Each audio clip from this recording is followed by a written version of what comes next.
तो देखिए, अग्निशमन विभाग की अग्नि परीक्षा, जी हाँ, लगातार प्राइम टीवी ग्राउंड जीरो पर पहुंच रहा है और होटल से लेकर अस्पतालों तक और अस्पतालों से लेकर कोचिंग सेंटर्स तक जो आग है उसको बुझाने के क्या कुछ इंतजामात किए गए हैं, इन सभी की जो रियलिटी चेक है वो करता हुआ नजर आ रहा है। इसी कड़ी में प्राइम टीवी की टीम लखनऊ के मशहूर होटल्स में से एक मधुरिमा होटल में रोजाना कई लोग आते हैं जहां पर रियलिटी चेक करने पहुंची। इस होटल को बहुत पसंद भी किया जाता है, लेकिन अगर लोगों की सेफ्टी की बात करें तो इस होटल में आग से बचाव के क्या इंतजाम है, ये देखने के लिए जब हमारी टीम होटल के अंदर पहुंची तो वहां सेफ्टी के कुछ खास इंतजाम नजर भी नहीं आए।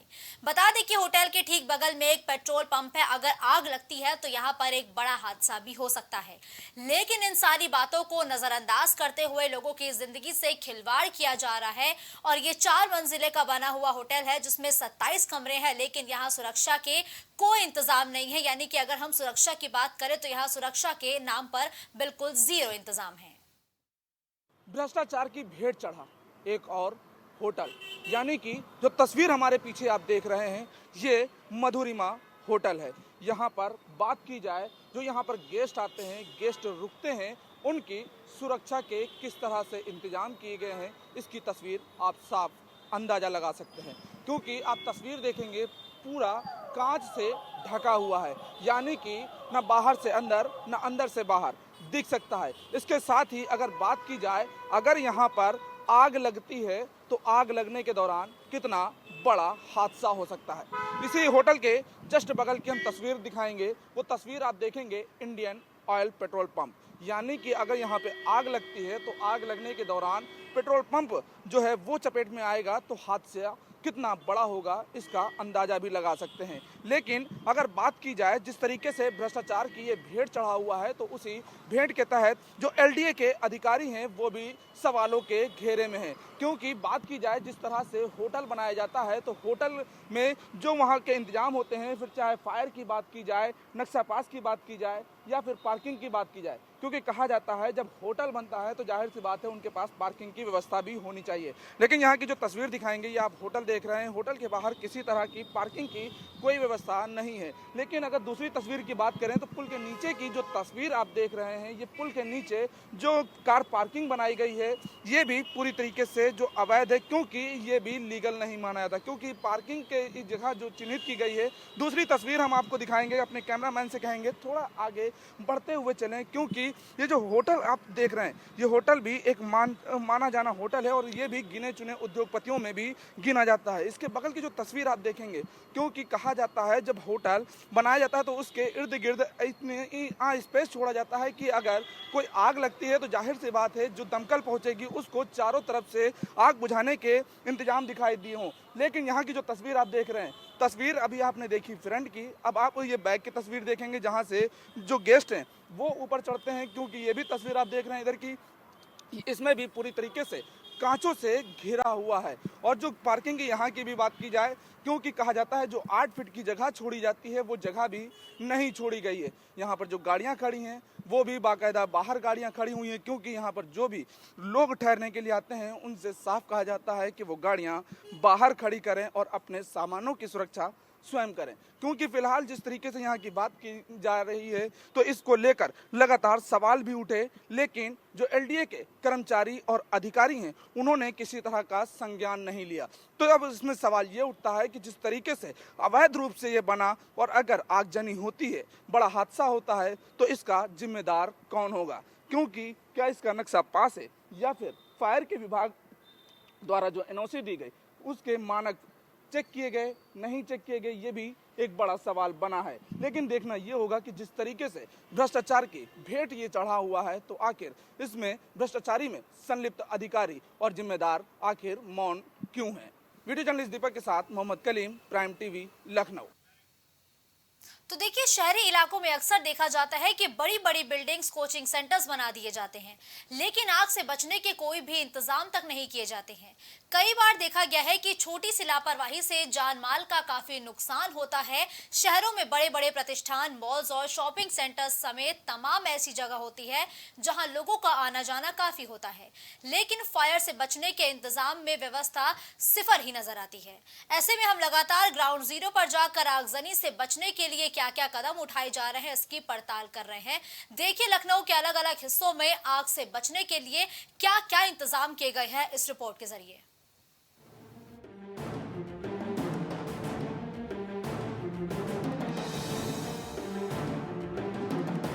सर ये बताइए, जो आपकी आकाश कोचिंग है, आकाश कोचिंग में कितने लगभग स्टूडेंट हैं और कितना कुछ स्टाफ रहता है, और यहाँ पे फायर सेफ्टी के क्या कुछ इंतजाम किए गए हैं? सर 1000 प्लस स्टूडेंट होते हैं जो अलग अलग बैचेस में आते हैं, अलग अलग टाइमिंग्स में आते हैं और अलग अलग दिन में उनकी होते हैं क्लासेस।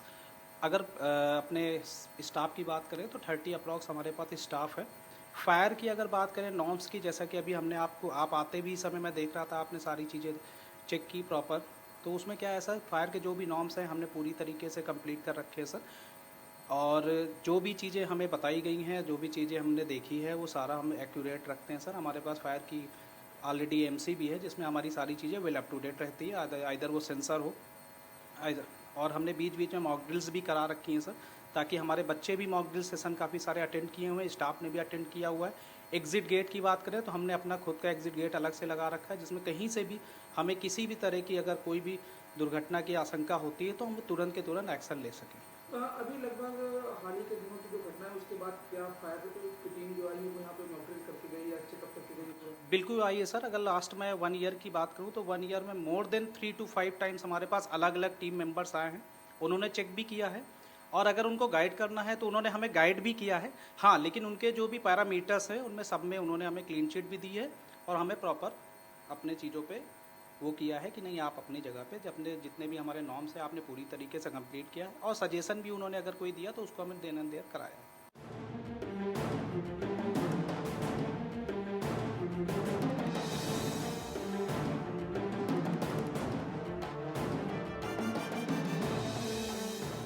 प्राइम टीवी की टीम लगातार उन बिल्डिंगों तक पहुंच रही है जहां पर पिछले साल आगजनी जैसा हादसा हुआ था। उसको लेकर लगातार इंतजाम भी देखे जा रहे हैं, कितना वो सजग रहे और कितना इन घटनाओं से वो सीख लिए। हमारे पीछे की तस्वीर जो आप देख रहे हैं, ये प्रिंस मार्केट की वो बिल्डिंग है जहां पर पिछले साल हादसा हुआ था। उस हादसे के दौरान यहां पर एक बड़ी आगजनी हुई थी जिसमें लगभग 3 से 4 घंटे तक आग पर काबू पाने का प्रयास किया गया था। फिलहाल यहां पर जो उस समय की तस्वीरें देखी गई थी, उस समय जो फायर के इंतजाम थे वो पूरी तरीके से ध्वस्त देखे गए थे। लेकिन अब जो यहाँ के जो मानक की बात की जाए, वो मानक तो कुछ हद तक कंप्लीट किए गए, लेकिन वो भी अभी आधे अधूरे नजर आए। क्योंकि ये जो आप बिल्डिंग देख रहे हैं, ये वो बिल्डिंग है जहां पर कपड़ों की बड़ी दुकानें रहती हैं। इसके साथ साथ यहाँ पर कोचिंग सेंटर भी चलते हैं जिसमें लगभग 100 से अधिक बच्चे लगातार आते जाते हैं और वो पढ़ाई करते हैं। ये तस्वीरें हैं, और इसके ऊपर की जो तस्वीर हम बढ़ेंगे, वहाँ की भी जो तस्वीर आप देखेंगे वो तस्वीर जो फायर की है। और इसके ऊपर ही का जो मंजिला है, वहाँ पर जो कोचिंग है, उस कोचिंग की हम गैलरी भी दिखाएंगे आपको, क्योंकि हमारा जो कैमरामैन है वो एक एक जीनों के स्टेप दिखा रहा है। क्योंकि अब ये आप जो पूरी गैलरी देखेंगे, ये पूरी गैलरी कोचिंग सेंटर से जुड़ी हुई है। यहाँ पर लगातार जो बच्चे हैं वो पढ़ने के लिए आते हैं, लेकिन जो फायर के इंतजाम किए जाएं, क्योंकि जो फायर विभाग के द्वारा कहा जाता है कि पूरी तरीके से उनके द्वारा एक एक चीज़ों के इंतजाम चेक किए जाते हैं, लेकिन वो कितने सही होते हैं उसको भी जांचा जा रहा है। लेकिन बात की जाए जिस तरीके से जो आगजनी की घटना है उसको रोकने के लिए, या फिर अगर बिल्डिंग में किसी तरह की आग की लपेट आती है तो वो जो धुआं आता है उसको लिए जो अलार्म है, वो तस्वीरें आप देखेंगे, वो अलार्म भी यहाँ पर दूर दूर तक नहीं लगे हुए हैं। फिलहाल ये कई मंजिला इमारत है, और इस मंजिल की जो इमारत है, यहाँ पर कहीं पर कोचिंग सेंटर चलते हैं, तो कहीं पर कपड़ों के बाजार हैं, तो कहीं पर कोई ऑफिस खुला हुआ है। लेकिन जो फायर के बात की जाए, क्योंकि फायर विभाग लगातार दावे करता है कि उसके द्वारा समय समय पर मॉक ड्रिल की जाती है, चेकिंग की जाती है। अगर फायर के इंतजाम नहीं मिलते हैं तो उनको नोटिस देकर कार्रवाई भी की जाती है। लेकिन ये जो तस्वीरें आपके सामने नज़र आ रही हैं, वो साफ दर्शा रही हैं कि आखिर फायर विभाग किस तरीके से काम करता है।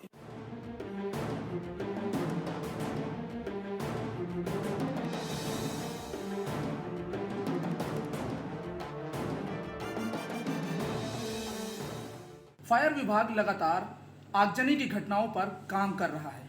होटलों, फिर चाहे हॉस्पिटल हो, घर हो, या फिर बड़े बड़े होटल, फिलहाल इन सब का रियलिटी चेक करने के लिए प्राइम टीवी ग्राउंड पर उतरी हुई है। इसी मामले को लेकर प्राइम टीवी आज होटल सेविग्रांड पहुंची, जहां पर बीते साल एक बड़ा हादसा भी हुआ था, लेकिन उस हादसे के बाद कई कमियां जो मिली थी उनको दूर किया गया। इसका रियलिटी चेक करने के लिए जब आज टीम पहुंची तो फिलहाल यहां पर जो सेफ्टी के इंतजाम देखे गए वो फिलहाल दुरुस्त पाए गए। इस मामले को ज़्यादा बातचीत करने के लिए हमारे साथ नागेंद्र चौरसिया जी मौजूद हैं। सर, जिस तरीके से जो हादसा हुआ था उसके बाद से जो आपने सीख ली और जो इंतजाम बढ़ाए, सुरक्षा व्यवस्था, फिर चाहे बात की जाए यहाँ पे जो गेस्ट आते हैं, क्या कुछ इंतजाम बदले गए और अब अगर कोई हादसा होता है तो उससे निपटने के लिए जो आपने इंतजाम किए कैसे बचा जा सकता है?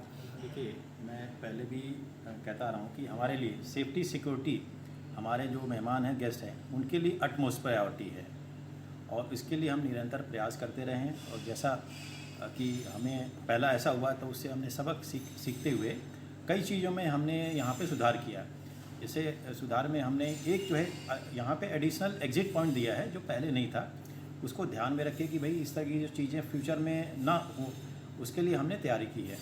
तो हमने अभी एक यहाँ पे किया है, प्लस हमने जो हमारा जो स्टेयर्स है, पहले जो एग्जिस्टिंग स्टेयर था उसकी हमने चौड़ाई बढ़ाई है। डिपार्टमेंट ने इंस्ट्रक्शन दिया था या उनका ऑब्जर्वेशन था, उसको ध्यान में रख के हमने यहाँ पे उसकी चौड़ाई को बढ़ाया हुआ। और टाइम टू टाइम हम जो मॉक ड्रिल वगैरह हम लोग करते रहते हैं। अभी हमने 15 दिन पहले ही मॉक ड्रिल किया था यहाँ पे, जिससे कि कोई भी स्टाफ हो यहाँ एटलीस्ट ऐसी स्थिति में वो निपट सके।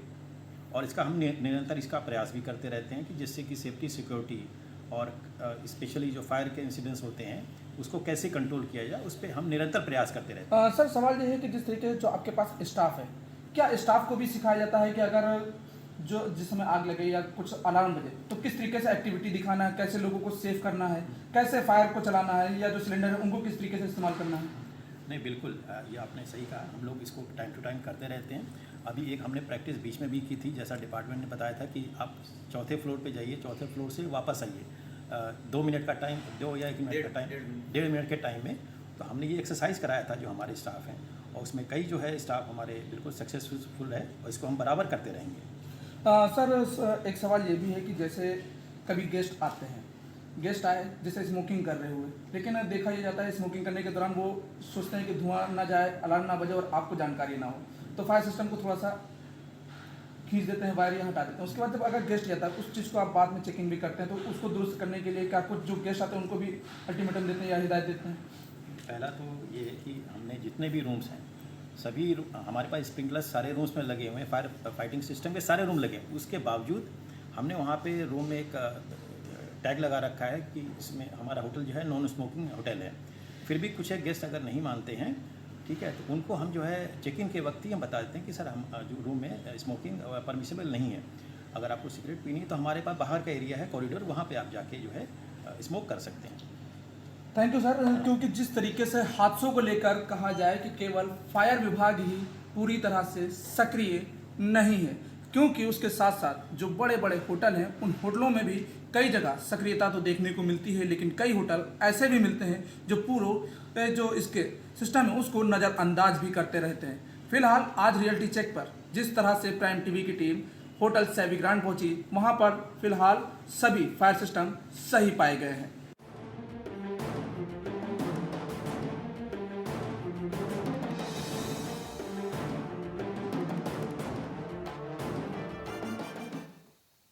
तो देखिए, वहीं लखनऊ के कई क्षेत्रों में प्राइवेट अस्पतालों का मकर जाल सा फैला हुआ है। खासकर चौक, ठाकुरगंज, तहसीनगंज, दुबग्गा में इनकी संख्या तो सबसे ज्यादा है। यहां बने ज्यादातर प्राइवेट अस्पताल बिना फायर एनओसी के संचालित हो रहे हैं, जिससे आम जनता की जान को खतरा बना हुआ है। और ठाकुरगंज से दुबग्गा रिंग रोड पर कई ऐसे भी प्राइवेट अस्पताल है जिनका रजिस्ट्रेशन तक नहीं हुआ है। ऐसे भी अस्पताल है जिनका रजिस्ट्रेशन खत्म होने पर रिन्यूअल तक नहीं हुआ है। और अगर इन अस्पतालों का स्वास्थ्य विभाग दौरा करे तो सच्चाई खुद ब खुद सामने आ जाएगी। अब देखना यह होगा कि स्वास्थ्य विभाग इन पर आखिर कब तक नजर डालेगा। ये रिपोर्ट देखिए। देखिए, ऐसा है कि ये पहले से रजिस्टर्ड हॉस्पिटल हैं जो यहाँ पे हैं। अब क्लिनिकल इस्टेब्लिशमेंट लागू हो जाने के बाद हम गहन परीक्षण करके ही इनका रिन्यूअल कर रहे हैं। इनकी सब चीज़ें देखी जा रही हैं कि कौन डॉक्टर लगा हुआ है। अब तो हमारा पोर्टल हो गया ऐसा पूरा उत्तर प्रदेश एक कि अगर जो एक डॉक्टर यहाँ लखनऊ में लगा है और बाराबंकी में भी लगा है तो ये हमें डिजिटलाइजेशन से पूरा पता लग जा रहा है। पहले ये बात नहीं हो पाती थी।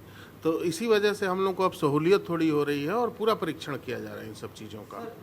दुबग्गा रोड पे एलएमसी हॉस्पिटल है, न्यू आरएस हॉस्पिटल है, वहाँ देखा गया है कि सर वहाँ पे जो है फायर एग्जिट भी नहीं है और ना ही वहाँ पर जो उसका एरिया है वहाँ तमाम तरीके की कमियाँ पाई गई हैं। देखिए, जहाँ तक फायर एनओसी का आप बात कर रहे हैं तो फायर एनओसी पे एक जियो आया हुआ है, उसमें ये है कि जो 20 मीटर से कम ऊंची बिल्डिंगें हैं उसमें फायर एनओसी की आवश्यकता नहीं है।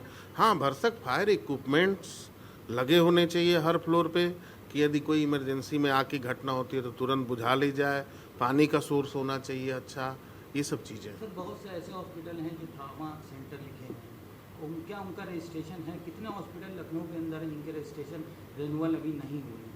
देखिए, अभी लखनऊ में रजिस्ट्रेशन चल रहा है, हेल्थ प्रोफेशनल रजिस्ट्री कराई जा रही है, जितने प्राइवेट गवर्नमेंट के डॉक्टर हैं कि सबका डिजिटलाइजेशन हो रहा है। हेल्थ फैसिलिटी की भी हम लोग रजिस्ट्री करा रहे हैं कि उसका पूरा जीपीएस लोकेशन पे सबकी मैपिंग हो रही है कि कौन सा अस्पताल कहाँ पे है, वहाँ कॉल प्रोफेशनल काम कर रहा है, डॉक्टर के मोबाइल नंबर पे ओटीपी जा रहा है, ये सब सुविधाएं डिजिटलाइज की जा रही हैं। तो मुझे जहाँ तक उम्मीद है कि जो भी रेगुलेटरी यदि है तो इस डिजिटलाइजेशन प्रोसेस से पूरी ख़त्म हो जाएगी। और जहाँ तक सवाल है कि झोला छाप डॉक्टरों का या जो फर्जी डिग्री वाले हैं, पिछले 1 सालों में हम लोगों ने 25-30 अस्पताल बंद किए हैं और जिन पे संचालन पर रोक लगाई गई। सर देखा गया भारत हॉस्पिटल बेसमेंट के अंदर वहाँ पे मानक नहीं है, मानक से विपरीत हॉस्पिटल। देखिए, एक मानक नहीं है, बड़ा हाँ, जो मानक होते हैं सर उसमें, और उसमें तमाम तरीके की कमियां पाई गई। देखिए, एक तो इस तरीके के हॉस्पिटल जो हैं सर, इनको लेकर आपने क्या कार्रवाई की, मतलब कैसे अभी परसों ही हम लोग गए हैं, बंद किए हैं, 2 जगह बंद किए हैं। कार्रवाई निरंतर चलती रहती है, एक दिन की प्रक्रिया नहीं है। और ये शब्द कहना कि मानक विपरीत है, तो मानक देखना हमारा काम है, हम देख रहे हैं उन चीज़ों को डिजिटलाइजेशन होने से। जैसे आप अभी फायर एनओसी के लिए कह रहे थे, बिल्कुल सही है कि अस्पताल में फायर बुझाने की यदि कोई अप्रिय घटना होती है तो सभी सुविधाएं होनी चाहिए, लेकिन जियो है कि 20 मीटर से जो बिल्डिंग नीची है उसमें फायर एनओसी की आवश्यकता नहीं है। उसमें हम इसीलिए निरीक्षण करते हैं, कभी कभी जाके देखते हैं कि फायर लगा है कि नहीं, वायरिंग खुली है कि नहीं। और प्रायः लगभग हर महीने जो हमारे रजिस्टर्ड और क्वालिफाइड डॉक्टर्स भी कर रहे हैं उन लोगों को भी सूचित किया जाता रहता है। फायर को लेके, स्टैंडर्ड्स ऑफ ट्रीटमेंट को लेके बहुत चीज़ें इम्प्रूव की जा रही हैं। सर जिन हॉस्पिटल में कमियां पाई जाएंगी तो उनके लिए क्या आगे क्या कार्रवाई होगी? देखिए, जिसमें भी कमी पाई जाएगी या जो लोग भी गलत तरीके से चला रहे हैं उन पर सख्त कठोर कार्रवाई की जाएगी। इसी का नतीजा है कि पिछले 1-1.5 साल में हम लोग काफ़ी चिकित्सालयों को बंद करा चुके हैं यहाँ लखनऊ में, जिनमें ना क्वालिफाइड डॉक्टर्स थे, ना स्टाफ नर्स पाई जाती हैं। इन लोगों को, सब लोगों को अल्टीमेटम दिया गया है कि हम मेडिकल टीम जाने पे या मरीज रहे उसके लिए क्वालिफाइड एक डॉक्टर रहे, वहाँ पे स्टाफ नर्स रहे, पैरामेडिकल रहे। नॉन मेडिको अगर जैसे हॉस्पिटल में नॉन मेडिको लोग जो चला रहे हैं उनको अगर उसमें अगर कमियां पाई गई तो उस पर क्या कार्रवाई करेंगे? देखिए, नॉन मेडिकल आदमी तो अस्पताल चला ही नहीं सकता है, यदि चलाया जाएगा तो उस पर FIR कराई जाएगी अस्पताल के मालिक पे भी, और जो आदमी नॉन मेडिकल आदमी मेडिकल प्रैक्टिस करते हुए पाया जाए सर रजिस्ट्रेशन नहीं हो उनके ऊपर क्या? उनके ऊपर भी बंद कराया जाएगा, FIR कराया जाएगा, सख्त कार्रवाई कठोर की जाएगी।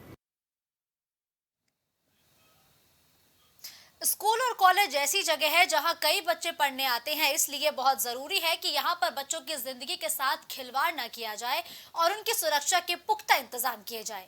इसी को लेकर बुलंदशहर के तहसील डिबाई क्षेत्र के गांव अमरपुर दारुई मेडिसेंट पब्लिक स्कूल का प्राइम टीवी की टीम ने रियलिटी चेक किया है और ये जाना कि यहाँ पर आग से बचाव के लिए सारी व्यवस्थाएं दुरुस्त है या फिर नहीं है।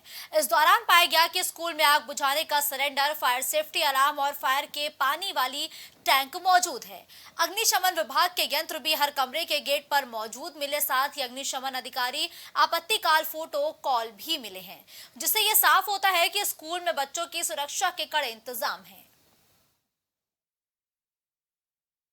मेरा नाम हेमंत कुमार शर्मा। सर, अग्निशमन द्वारा जो मानक हैं कितने आपके पूरे हैं? जी, अग्निशमन दिवाई के द्वारा जब हमारा यहाँ पर एक बार उन्होंने हमको बताया था CBSE के अकॉर्डिंग और अग्निशमन के अकॉर्डिंग, यहाँ पर हमारे पास 20 सिलेंडर्स हैं, कुछ 15 4 लीटर्स के हैं और 5 हमारे पास 6 लीटर्स के सिलेंडर हैं और 2 हमारे हाउस रील हैं, 2 फ्लोर्स हैं। तो हाउस रील की व्यवस्था है जिसमें इमरजेंसी में पानी को हम एक साथ फ्लो के साथ भेज सकते हैं। ऊपर 6000 लीटर से 8000 लीटर तक का हमारे पास वाटर स्टोरेज टैंक्स हैं और एक क्रॉम्पटन की मोटर उस पर लगी हुई है जो उसके प्रेशराइज करती है और कभी इमरजेंसीली यदि कोई दुर्घटना होती है तो बहुत जल्द से जल्द हम उस पर काबू पा सकते हैं। तो वहीं औरैया में भी प्राइम टीवी की टीम ने दिल्ली पब्लिक नेशनल स्कूल पहुंचकर रियलिटी चेक किया है।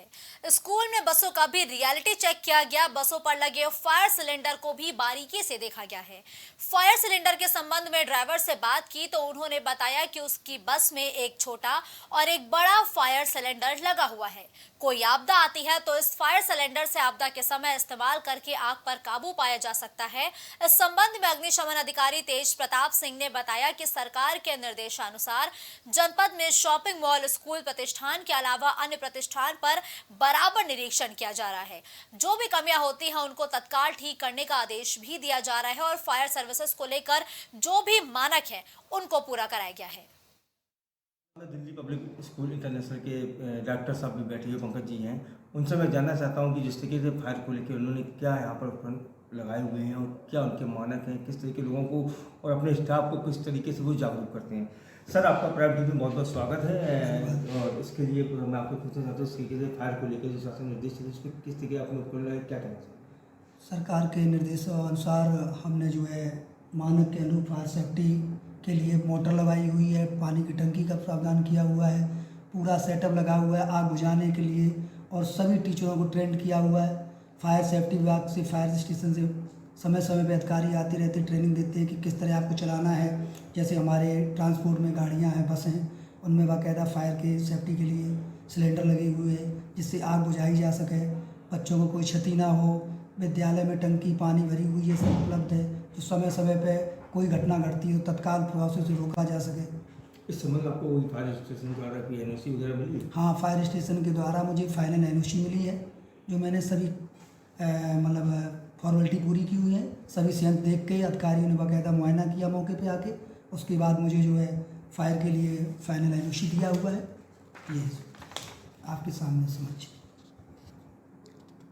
क्या क्या मानक उन्होंने दिए थे आपको? उन्होंने मानक दिए थे कि आपको पूरा हॉजिंग लगवाना है, लेजम लगवानी है पानी के लिए, बच्चों के लिए अलग से एक छोटा सा पाइप लाइन जाता है जो पानी बुझाने के लिए वो अलग चाहिए और पानी की टंकी चाहिए और मानक के अनुसार बड़ी जो मोटर उन्होंने दी है वो भी लगी हुई है। 2000 लीटर की 2000 लीटर हाँ अलार्म बॉक्स लगा हुआ है, सब कुछ उपलब्ध है। जो उसके मुआयना के बाद ही उन्होंने हमको बाकायदा फाइनल एनओसी दी। सर, वो ये बात किया है कि आपके यहाँ 2 पाइप लगे, जीन का एक प्लास्टिक, उसका क्या कारण है, क्या वजह? देखो, जीन का पाइप लगा हुआ, एक हॉजिंग देखा होगा आपने, सेटअप जहाँ सर्किल लगा हुआ, उससे जैसे कोई अपनी घटना घटती है तो पानी अगर कम पड़ता है टंकियों से तो गाड़ी जो बाहर की फायर आती है उसमें तुरंत लेजम कनेक्शन देते हैं जिससे वो सप्लाई ऊपर बढ़ती है और जो हमारी लेजम लगी हुई उससे आगे बिल्डिंग में पानी को फोर्स को बढ़ा के आगे ले जा करके मतलब आग बुझाने के लिए लगा पूरा लगा हुआ सेटअप, जिससे जहाँ जितनी दूरी चाहिए उतनी दूरी के लिए पर्याप्त साधन है। जैसा कि पंकज सर ने बताया कि यहाँ पर हम जो भी सरकार द्वारा मानक के अनुसार कार्य किया गया, उसके अलावा बताते हैं जो एनओसी थी उनके पास एक एनओसी भी उन्होंने उपलब्ध कराई जिसमें फायर सर्विस की तरफ से जो एनओसी में जो मानक थे उन्होंने पूरे किए गए हैं और जो भी कार्य बराबर से है वो बात की जाए। यहाँ पर समय समय पर फायर अधिकारी भी आकर यहाँ पर निरीक्षण करते हैं और लोगों को जागरूक भी करते हैं। कई जाए फायर अधिकारी द्वारा कि निरीक्षण करके कैंप के जरिए से जागरूक किया गया यहाँ पर। और स्टाफ की अगर बात किया तो पंकज सर का कहना है कि यहाँ पर स्टाफ को भी बराबर जागरूक किया जाता है और ट्रेनिंग के माध्यम से। प्राइम टीवी के लिए जय की रिपोर्ट औरैया। इस समय प्राइम टीवी की team Delhi public school reality check करने के लिए पहुंची है। आइए हम जानते हैं यहाँ पर फायर को लेकर किस तरीके से जो बसें खड़ी हुई हैं इन पर देखना चाहते हैं कि क्या इनमें सुरक्षा व्यवस्था के इंतजाम किए गए, इनके फायर के लेकर गैस सिलेंडर है ओपन है कि नहीं है। मैं दिखाना चाहता हूँ जिस तरीके से अपने सबूत कहना चाहूँगा कि जो फायर सिलेंडर लगा हुआ है यहाँ पर, ये देखिए एक नहीं 2 इसलिए की बड़ी बस है। वहीं अगर यहाँ ड्राइवर बैठे हुए हैं इनसे मैं जानना चाहता हूँ क्या नाम है आपका? तेजपाल सिंह। तेजपाल जी, किस स्कूल की बस चलाते हैं आप? दिल्ली पब्लिक इंटरनेशनल स्कूल की। यहाँ पर जो सिलेंडर आपके जो लगे हुए हैं क्या सिलेंडर हैं? 2। इसका क्या उपयोग है? आग बुझाने के लिए। अच्छा, कोई घटना अगर बस में घटती है तो उसके लिए क्या आपके पास उपकरण है, क्या इस तरीके? डबल डोर है। डबल डोर है ना। उसके अलावा कोई बच्चों के मानक के साथ कितना ले जाते बच्चे स्कूल में? मतलब 25 के आसपास है। ठीक है, हमारे साथ में कुछ और भी बसें हैं, मैं उनसे भी जानना चाहता हूँ क्या हाल है, क्या कहना चाहिए वो लोग। हमारे पास और भी कुछ बस हैं, मैं उनसे भी जानना चाहता हूँ किसी यहाँ सुविधा को लेकर अगर बात की जाए तो फायर सुविधा को लेकर यहाँ पर सिलेंडर देखने के लिए, रियलिटी चेक करने के लिए प्राइम टीवी टीम आज यहाँ पहुँची है। मैं जानना चाहता हूँ किस तरीके से यहाँ पर जो बसें हैं जो बच्चों को बैठाने हुए हैं, यहाँ पर क्या सुविधा के इंतजाम हैं देख सकते हो। इसमें भी, बस में भी एक फायर सिलेंडर लगा हुआ है, यहाँ पर ड्राइवर साहब भी बैठे हुए हैं यहाँ पर बड़ा सुरक्षा के हिसाब से। उनसे मैं जानना चाहता हूँ, भैया क्या नाम है आपका? उपेंद्र चतुर्वेदी। उपेंद्र जी, ये बस कहाँ से कहाँ ले जाते हैं आप? ये ककोर तक जाती है। और ककोर तक जाती है। बस में फायर सिलेंडर है? हाँ जी। क्या उपकरण के लिए काम आता है? आग बुझाने। और क्या कोई ऐसी डोर वगैरह है जहाँ पर बच्चे को? डबल डोर है। डबल डोर है ना। और किसी किस्म की कोई दिक्कत? कोई दिक्कत नहीं। दिल्ली पब्लिक स्कूल इंटरनेशनल के बाहर हम खड़े हुए हैं। आज अंदर की ओर चलते हैं, आपको दिखाते हैं किस तरीके से यहाँ पर फायर को लेकर जो स्कूल प्रबंधक द्वारा जो इंतजाम किए गए उनको मैं जानना चाहता हूँ। उनकी रियलिटी चेक करने के लिए मैं अंदर की ओर बढ़ता हूँ। प्राइम टीवी की टीम आज औरिया के फायर स्टेशन पर पहुँची, जहाँ पर अग्निशमन के अधिकारी तेजी हमारे साथ में। मैं उनसे बात करना चाहता हूँ कि जो मानक है रियलिटी को लेकर, जिस तरीके से कॉम्प्लेक्स हैं या अस्पताल हैं या स्कूल है, किस तरीके फायर सर्विसों को निरीक्षण किया गया, क्या उनसे निर्देशित दिया गया। सर, आपका प्राइम टीवी महोदय स्वागत है, क्या कहना चाहिए आज को? अग्निशमन विभाग का जहाँ तक कर्तव्य का है तो हम जो है शासन के निर्देश आते हैं, हेडक्वार्टर के निर्देश आते हैं, उन्हीं निर्देशों के क्रम में और स्वयं भी हम लोग जनपद में जितने भी रिस्की एरिया हैं, जैसे शॉपिंग कॉम्प्लेक्स हो गया, होटल हो गया, बैंकेट हॉल हो गया, इनमें लगातार निरीक्षण कार्य कर रहे हैं। और जहाँ भी अग्निशमन व्यवस्था में कमी पाई जाती है उनको पूर्ण करने के लिए तत्काल ही निर्देशित किया जाता है और कुछ नोटिस भी निर्गत किए जाते हैं। जनपद में अभी तक कितने ऐसे नोटिस जो निर्देशित किए गए, क्या कहना चाहिए? काफ़ी संख्या में नोटिस दिए हैं। नॉर्मली तो हम जाके अवगत करा देते हैं मौके पे कि ये व्यवस्थाओं की कमी है, आप ये करिए। जैसे स्टेयरकेस आपका है उसको बाधा रहित रखिए। अगर वायरिंग पुरानी हो गई तो फायर उसका इलेक्ट्रिक और सेफ्टी का ऑडिट कराइए। ऑडिट कराने से जैसा कि सभी लोग जानते हैं कि 90% फायर कॉल जो है वो विद्युत शॉर्ट सर्किट के कारण होते हैं। अगर हम अपने घरों का ऑडिट करा लें विद्युत सुरक्षा के दृष्टिकोण से तो आग तो बहुत कम हो जाएगी अपने आप ही। मैक्सिमम केसेस जो हैं इलेक्ट्रिक शॉर्ट सर्किट के आते हैं। अगर इस क्षेत्र में काम कर लिया जाए तो अग्नि दुर्घटना की काफ़ी कॉल जो है वैसे कम हो जाएंगे। लोगों से क्या अपील करना चाहिए? लोगों से अपील ये करना चाहते हैं, कोई भी ज्वलनशील या कोई ऐसी चीज़ें अपने प्रतिष्ठान में ना रखें। हाउस कीपिंग बना के रखें। अतिरिक्त कूड़ा करकट पता नहीं चलता है, जीने के नीचे, दरवाजे के पीछे बहुत सारी ऐसी चीज़ें पड़ी रहती हैं। साफ़ सफाई का ध्यान रखें। इलेक्ट्रिक वायरिंग का आप ऑडिट करावें और जो मिनिमम फायर सेफ्टी जो उसके ऊपर लागू होती है मिनिमम ज़रूर रखें। और प्रशिक्षण देने के लिए हमारी टीम को जब भी कॉल करेंगे हमारी टीम तुरंत पहुंच जाएगी। यही आपको बता दें कि जिस तरीके से यहाँ पर जो मशीन लगा रखी है, यहाँ पर कई टन के हिसाब से लगा रखी। अगर बात की जाए तो यहाँ पर एक टंकी का भी इंतजाम किया गया है स्कूल प्रबंधक द्वारा।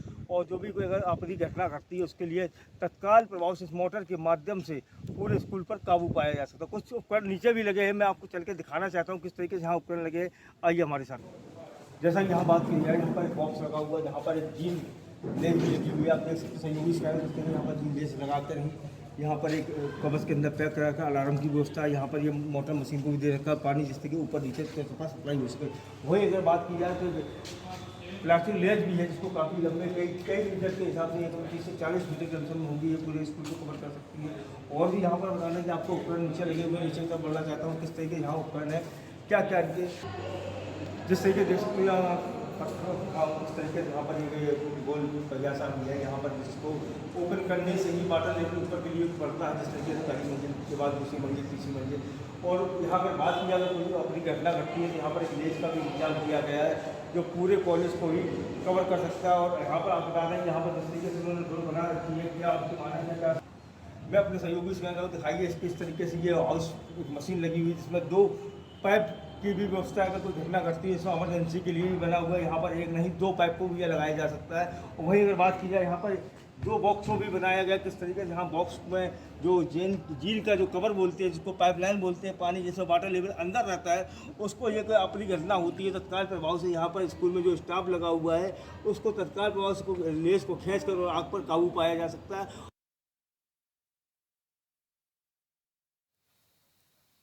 तो अभी हमने प्रदेश के कई जिलों में ग्राउंड पर उतरकर रियलिटी चेक किया, साथ ही ये जानने की कोशिश की कि स्कूल में, साथ ही अस्पतालों में और तमाम तरीके के रेस्टोरेंट और मॉल्स में जो आग अगर लग जाए उसके लिए प्रॉपर सुविधाएं मौजूद है या नहीं है, इसकी एक हकीकत जानने की कोशिश की। कुछ जगहों पर तो सभी व्यवस्थाएं दुरुस्त पाई गई, लेकिन कुछ जगह ऐसी भी थी जहां पर लापरवाहियों की भरमार देखने को मिली, जहां लोगों की जान से और बच्चों की जान से खिलवाड़ किया जा रहा है। कल एक बार फिर हम वापस लौटेंगे कई और प्रदेशों की जो ग्राउंड रिपोर्ट है, अस्पताल से लेकर मॉल्स और मॉल से लेकर के तमाम ऐसी जगहों की जहां पर अग्नि विभाग की प्रॉपर चीजें मौजूद होनी चाहिए। और एक बार फिर हम कल लौटेंगे पूरी प्रॉपर रिपोर्ट और ग्राउंड जीरो की हकीकत के साथ। तब तक आप बने रहिए प्राइम टीवी के साथ और खबरों का सिलसिला यूं ही जारी रहेगा। आप देखते रहिए प्राइम।